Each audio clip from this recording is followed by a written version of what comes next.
Baik penonton, saban hari kami akan membawa topik berkenaan dengan inflasi. Pastinya kita akan berbicara soal jihad tangani inflasi, bagaimana dari sudut pemerkasaan ekonomi komuniti. Ya. Hari ini untuk kita bercakap dengan lebih lanjut berkaitan dengan topik tersebut, kami bawakan seorang tetamu di studio, iaitu Haja Azah Muyassarah Asad, selaku pengerusi Pertubuhan Kebajikan Muhabah Malaysia, juga selaku pengerusi Persatuan Jaringan Usahawan Muhabah Malaysia. Haja Azah, Assalamualaikum, selamat pagi. Waalaikumsalam, selamat pagi. Okey, hujan lebat, hujan rahmat katanya. Alhamdulillah, hujan rahmat sudah pastinya, Doktor. Jadi Doktor, kalau kita berbicara soal kadar inflasi dalam negara kita, sudah pasti akan mencecah 11.4%. Sekira tiada inisiatif ataupun bantuan insentif yang dilaksanakan oleh pihak kerajaan. Dan pada ketika ini, kadar inflasi negara kita antara terendah di negara ASEAN, iaitu 3.4%. Jadi bagaimana Doktor melihat dalam situasi gambaran semasa ini peranan daripada golongan NGO, komuniti untuk kita memperkasakan, untuk kita mengelakkan kadar inflasi ini daripada terus meningkat? Okey, terlebih dahulu saya akan terima kasih kepada Sahabat Malaysia dan RTM kerana mengundang saya untuk topik ni. Topik ni hangat sebenarnya. Ya, betul. Inflasi kan, kedai ke barang. Tapi sebelum saya pergi lanjut, untuk menjawab soalan tu, saya beritahu tentang makna jihad tu. Kan, jihad perangi inflasi. Jihad kita faham maksud dia perang lawan. Jadi kita kena lawan. Inflasi ni bermakna kenaikan harga barang. Maksudnya harga barang naik, gaji mata wang turun, kan? Penawaran melebihi permintaan. Okay? Pihak kilang tinggikan bahan mentah sebab apa? Masalah delivery mungkin kan. Jadi dari sudut tu, saya ni sebenarnya suka topik ni sebab dia ada kaitan dengan komuniti saya yang saya telah melatih. Semenjak daripada tahun 2014, saya cerita sejarah sikit. 2014 hingga 2022, kita telah melatih lebih kurang daripada Muhabah Malaysia, Persatuan Muhabah Malaysia, telah melatih satu grup komuniti bandar daripada Kementerian Perumahan, KPKT. Saya juga terima kasih juga KPKT memberi peluang ni. Melatih untuk mewujudkan usahawan, memperkasakan usahawan di kalangan B40, which is dengan izin, benda ni sebenarnya kaitan dengan inflasi. Jadi bagi menjawab soalan tu, NGO sebenarnya, kita ada lebih kurang 30 NGO yang menjalankan program macam di seluruh Malaysia.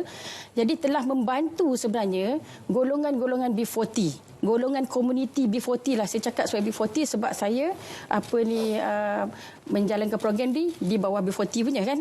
Jadi benda inflasi ni sebenarnya terkesan.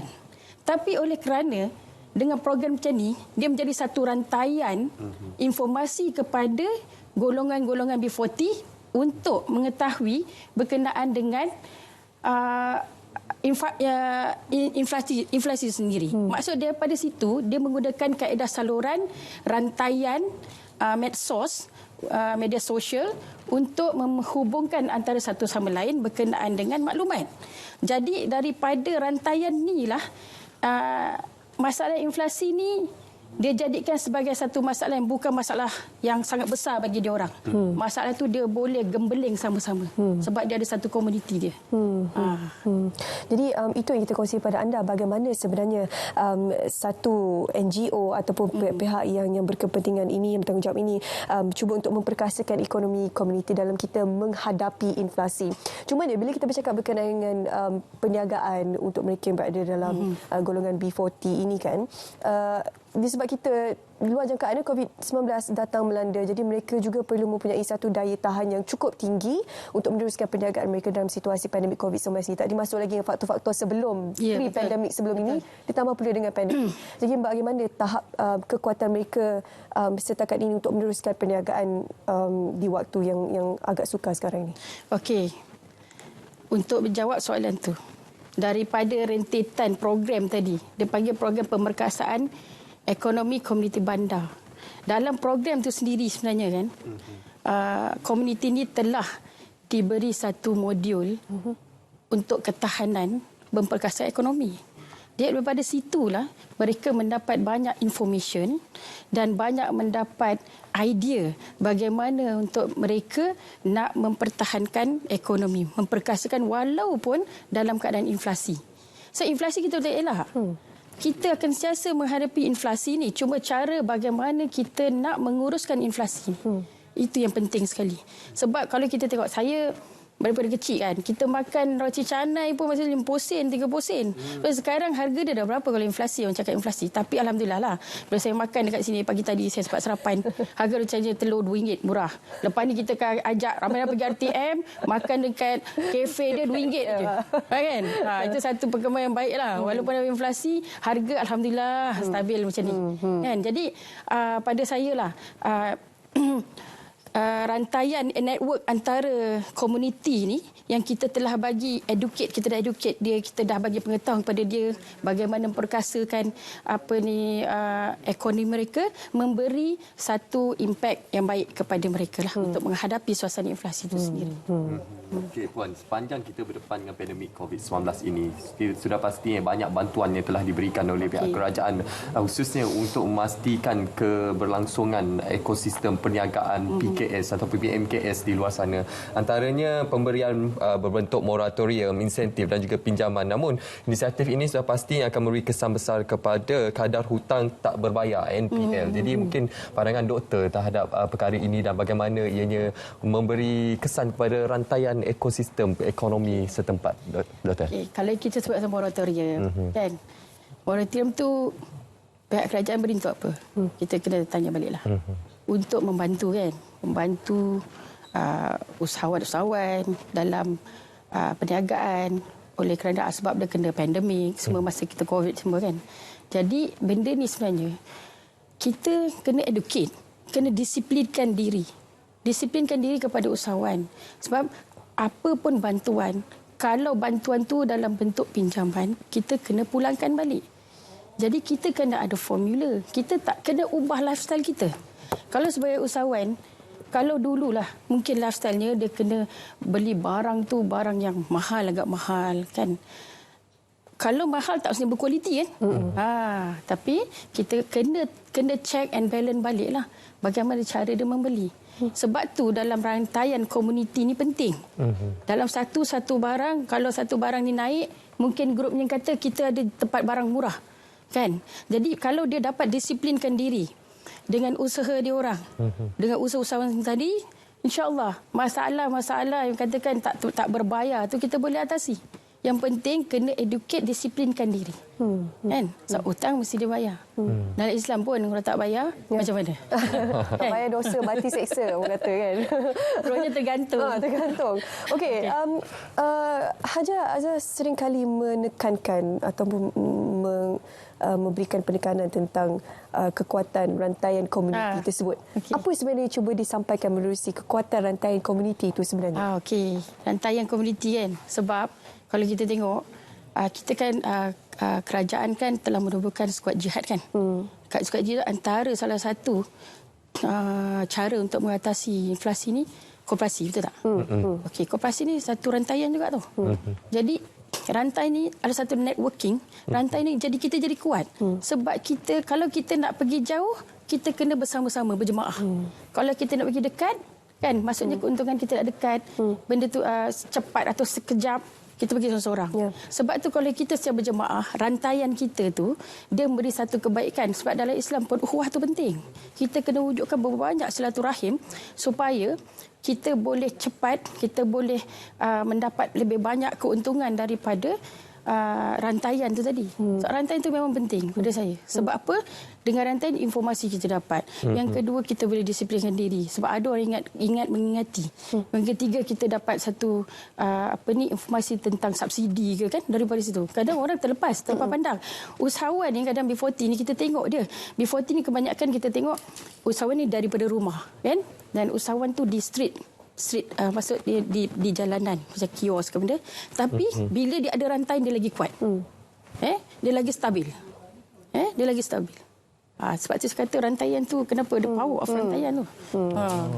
Okey, bila kita bercakap berkenaan jihad tangani inflasi ini, salah satu faktor ataupun komponen utama juga adalah subsidi, pemberian subsidi oleh pihak kerajaan. Dan kerajaan telah peruntukan yang sangat besar, iaitu lebih daripada 77 bilion ringgit untuk membantu masyarakat yang terkesan akibat daripada inflasi ini. Jadi, doktor, bagaimana pandangan doktor dalam situasi pemberian subsidi ini? Masih ada segelintir kecil pihak yang melakukan sorok barang, nak simpan barang, ketirisan subsidi itu, doktor, bagaimana? Okey, ini nama dia pencatutan. Pencatutan ni jual barang haram.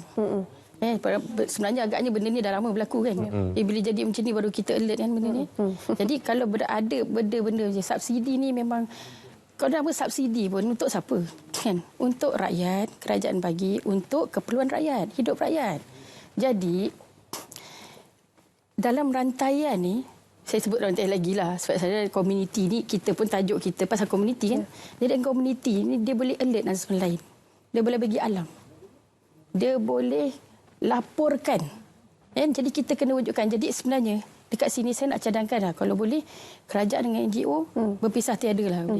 Dengan NGO pun boleh membantu untuk mengelakkan daripada subsidi ni tersasar. Jadi golongan-golongan yang tidak bertanggungjawab menjual barang subsidi secara haram. Menjual barang subsidi menggunakan apa yang kerajaan bagi ni untuk kepentingan mereka. Jadi kita harap NGO sama-sama dapat membantu kerajaan dalam soal subsidi ni. Memberi laporan kepada pihak berkuasa, kepada KBDNK ke, kan? Dan antara rantai ni pun kita bagi pengetahuan lah. Subsidi tu, bila subsidi ada kena tanya dengan, kadang-kadang ada mungkin kedai-kedai sorokkan ke mana, kita tahu kan subsidi tu kan.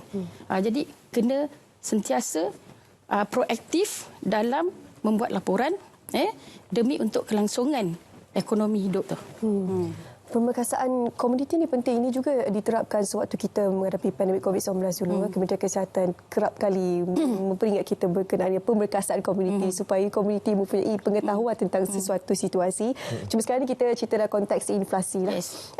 Dan saya juga nak bawa konteks ini lebih kecil lagi ke arah digitalisasi. Bagaimana pemerkasaan komuniti ke arah digitalisasi ini? Okey.